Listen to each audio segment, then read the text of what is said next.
This video was brought to you by Stormberg, a better route planner, MisterGreen, Kempower and Marcus Bil. Launch number 1.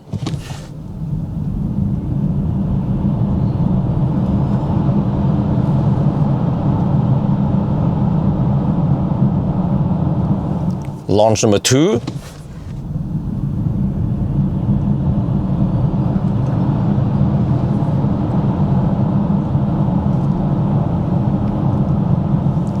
Launch number 3.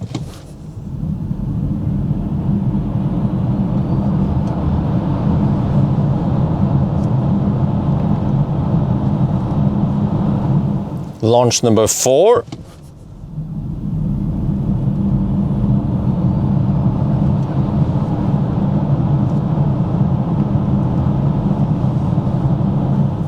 Launch number 5.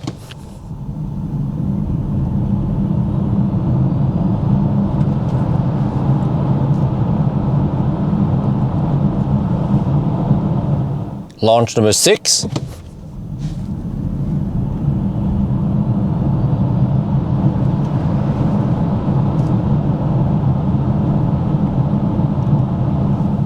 Launch number 7.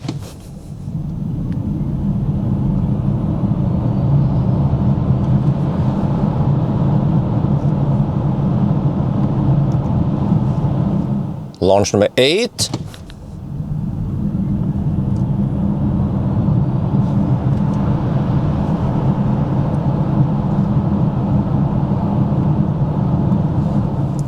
Launch number 9.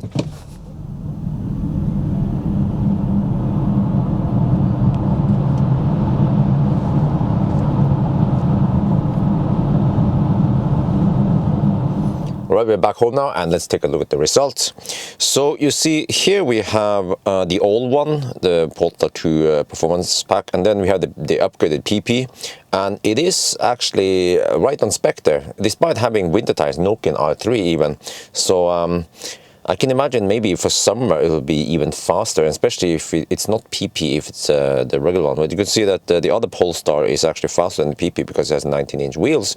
But anyway, so this is actually fair and square comparison between the two PPs. And you see that right off the line, actually, it is faster. And then it just stays faster all the way. So even though Polestar says that the biggest upgrade is past 70 kilometers per hour, well, actually, yeah, so what I'm going to point out is that right off the line, it is roughly 1/10 of a second faster, and you see it stays roughly 1/10 of a second all the way until 70 kilometers per hour. Then the gain increases, but since my test is only until 100 kilometers per hour, I'm not able to test it, but I can tell you that the upgraded one feels much more brutal, especially when we have about 50% battery. So so this is even with winter tires. But okay, so I have another one here I want to show you. This one here is the acceleration test with 90 to 10%. I collect some detailed data if I want to know about it, if you guys want to know about it. And by the way, all these spreadsheets are available. Just look in the description below and you'll find something about this result something. There's some Google Sheet, Google Documents, you could find it here. But anyway, so here's the upgraded one, and you see it isn't very nice in front. The purpose of this test is to see how consistent we get the acceleration as the battery discharges. And it is fairly nice. And also another thing we want to see, by the way, with this test is the standard one is supposed to be 4.7 seconds. So how long can we get the good speed before it tapers off? Well, I guess the answer is that you get it until around 50%. So yeah, I mentioned 70%, but yeah, it's at 70% that the speed kind of start tapering off, and the gain with the upgrade is not that great. So at least you know now, okay, I guess as long as you have more than 60% battery, then you get the benefits of the upgrade. And then, of course, I haven't tested the non-upgraded one, but I would imagine that at 50%, if you didn't have the speed boost, then maybe it's about the same. So then the question boils down to, do you want to charge the car to 90%, and then how long do you actually enjoy the upgraded speed, right? And then of course towards the very end, with most cars at 10%, you start seeing some significant drop in speed here. So, but also the next one here I can show you is also very useful to see. It's a normalized data.